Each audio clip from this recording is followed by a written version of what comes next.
Okay, hi, Soyeon. It's nice to see Hello, you again. Jason. How are you? I'm good. Um, it's cold and hot here. Oh, I like that weather. It's very humid in here. Uh, so what is topic today?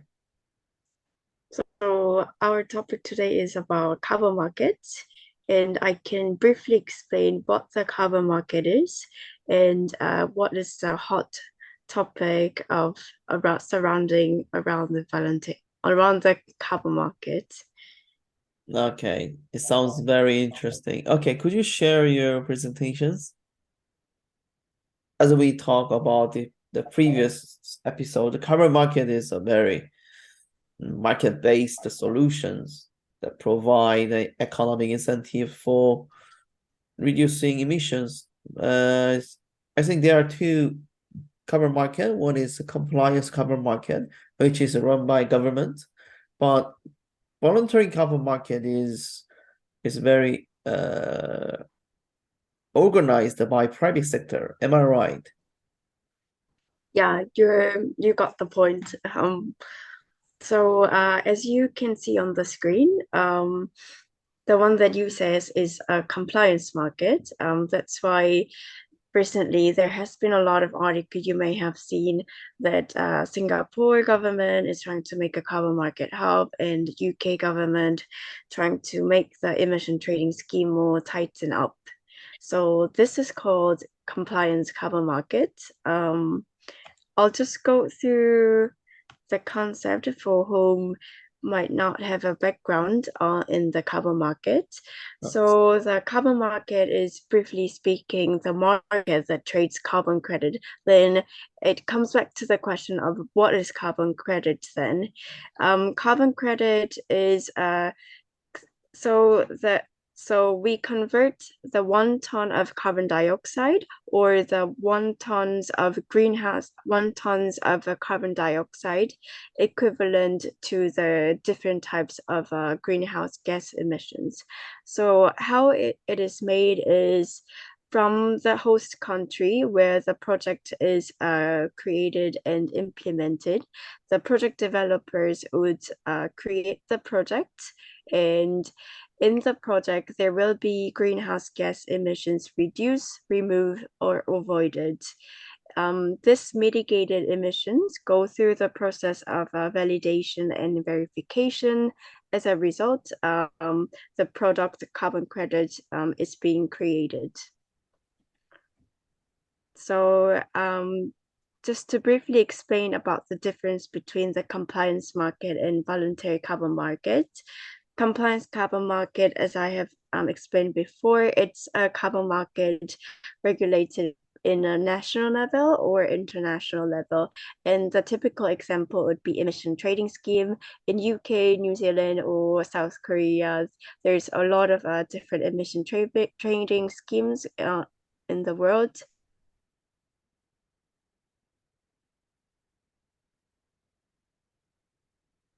Soyeon, I think there's a disconnection. Oh, no. I mean, it's very short disconnections. You can explain uh from the voluntary carbon market explanations. Yeah. Thank you. So on the other hand, voluntary carbon market is a market that is being unregulated and run by the participation of the non-state actors, which includes individual like us, but also mostly corporates who use the carbon credit in a different purpose. Most general use of the carbon credit is offsetting the company's emissions. We'll talk about this more in the slide um, after this. So, uh, sorry, I've been just talking too much. Do you have any question? Uh, yeah, sure. I mean, like what kind of people use voluntary carbon market? I mean, it's credit. So yeah. Yeah, the use of carbon credits is usually two types. One we call it it's a very hot topic recently. It's called compensation, and another one is contribution. It's a concept that is being discussed in a corporate level. So because of the climate change, climate crisis, companies started to set climate targets in a short term, in the long term, and they decided to reduce their emissions slowly. And as a resolution, they use carbon credits to abate their remaining emissions, which is offsetting or the counterbalancing greenhouse gas emissions. Or the other use of carbon credit could be company would like to contribute to the global climate ambitions, which is a concept being developed by the SBTI, which is the Science Based Target Initiative. But other than that, individual can also participate in the voluntary carbon markets. It could be used in a variety, myriads of the purpose. For example, I've seen people offsetting, buying, purchasing the carbon credits and making retirement for their birthday or to offset their carbon footprint for their flight travel. So it could be basically anything. So if I understand correctly, so it's a distinction, I mean, difference between compensation and the contributing is retirement, right? No? So I use the phrase purchase and retirement. So once the consumer decides to purchase the carbon credit is still within the carbon credit registry system. But once the carbon credit it is retired, it means it is removed from the carbon registry, so it can no longer be traded in the carbon market, which means it generates more supply of the carbon credit to the carbon market, and also it generates increase of the carbon market size. Okay, that's very interesting part. Oh, could you keep explaining the slide? So I brought this article, which is titled Price Disparities Between Compulsory Credit Schemes, is because I wanted to talk about two issues that is ongoing in the voluntary carbon market, especially. The first one is there has been a lot of discussion maybe from 3 years ago about the quality of the carbon credits. Yes. When the voluntary carbon market was generated in the late 1990s or the early 2000s, there was a barely people's attention was about generating and trading carbon credits. But recently there has been a lot of development of the carbon project itself, and then people started to pay attention to the quality of carbon credits. So if you look at the price, the carbon price in the carbon market, if you look at it in the project level, usually nature-based solution carbon credit would be around, when I checked it recently, it was around $30. But for example, carbon credits generated from like cook stove projects, which is types of energy efficient, it's around like less than $10. So depending on the project, the price differs. However, the quality of the project does not directly reflect the carbon price, which means if the consumers are confused of the message in the carbon market, if they usually if the products are expensive, we would expect the product would be high quality and well made. However, in the voluntary carbon market, still because the projects and the credits has not been assessed by the quality, the current carbon prices made, for example, the expensive credits are not exactly the highest quality of the credit. And just because the carbon credit price is low, it doesn't mean it's the lowest quality. So what's happening is the company, there has been a lot of company trying to assess the quality of carbon credits. For example, for example, Silvera, B0, and Trove Research, many other organizations started to come up with a different criteria to assess the carbon credits quality. Quality. So what does quality mean in voluntary carbon market? So, as I said before, there are like various ways to assess the quality. However, commonly, the highest quality means the project itself does not only generate the biggest mitigation effects, but also creates the co-benefits. Um, because the projects are based in the host country, mostly developing countries, it is directly linked with the communities involved and the natural resources are involved. Therefore, the carbon credit quality should represent sustainable development communities.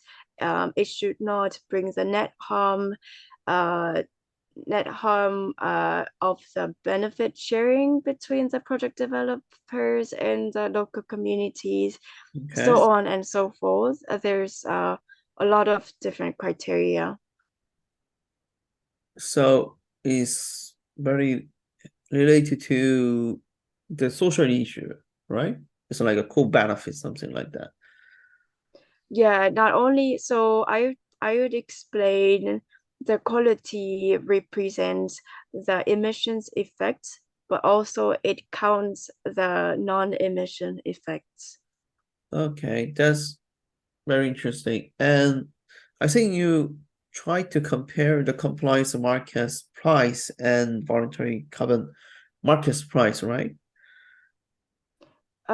So in general, it's we yeah, the carbon price are not compared between compliance market and voluntary carbon markets. The carbon market is usually compared by the project level and the program level. Okay, it's become clear now. Uh, okay, so could you, yeah, keep going? Oh, there's a disconnect. Oh, yeah. Mm.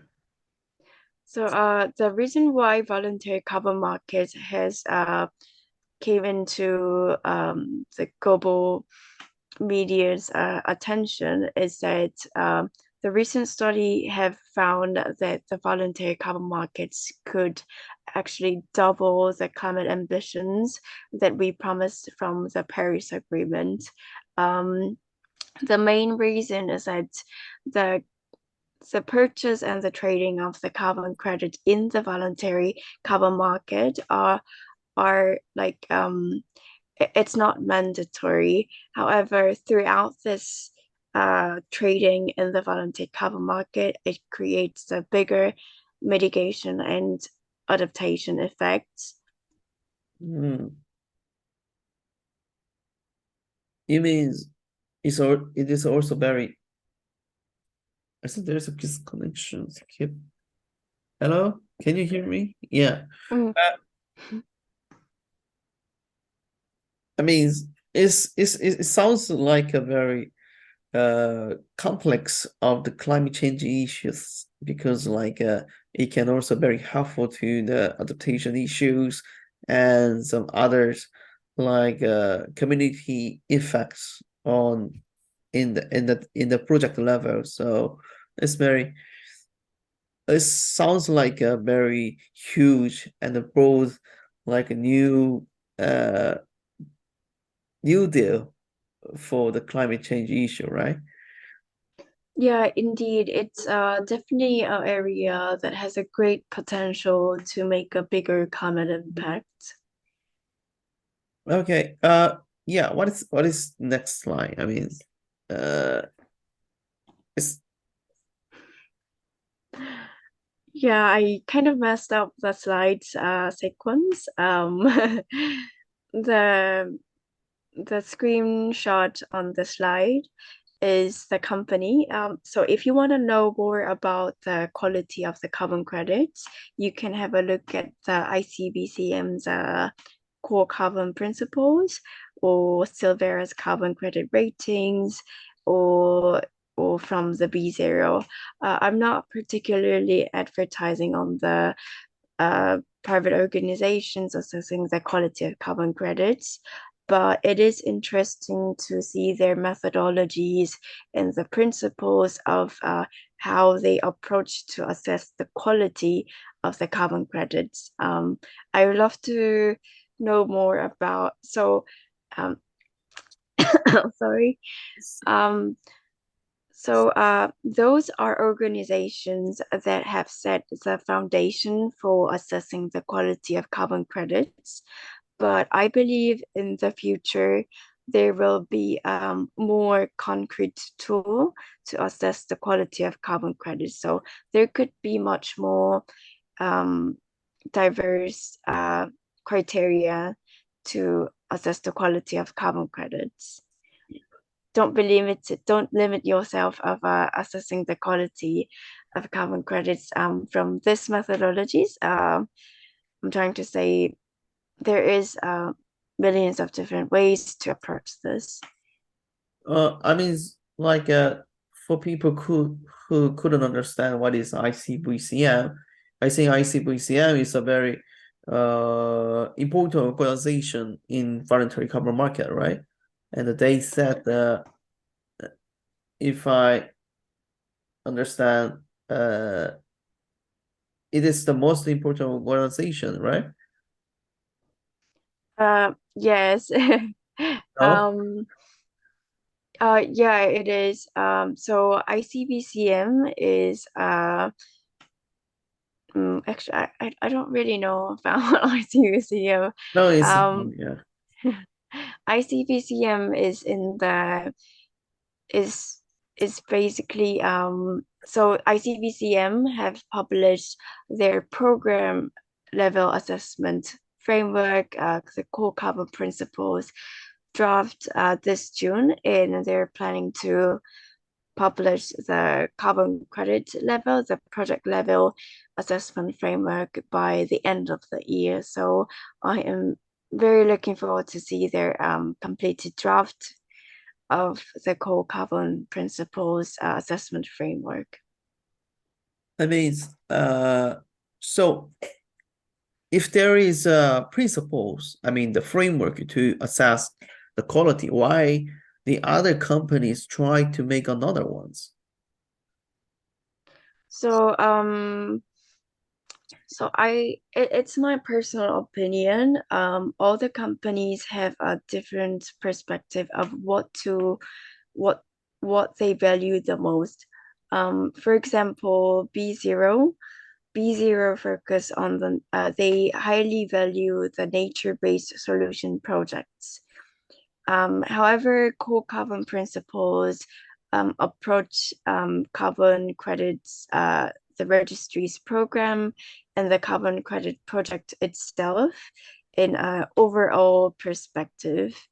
So it depends on how much weight you put on which value. Oh, so so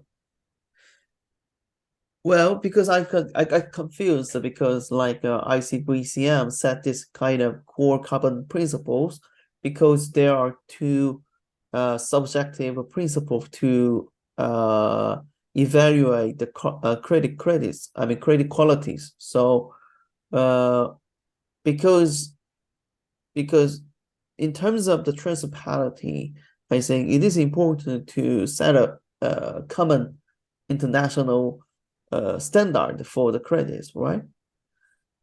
But Indeed, yeah. But so far, the efforts to assess the quality of carbon credit has been ongoing with this private non-state actors like private organizations who is not in the regulatory boundary.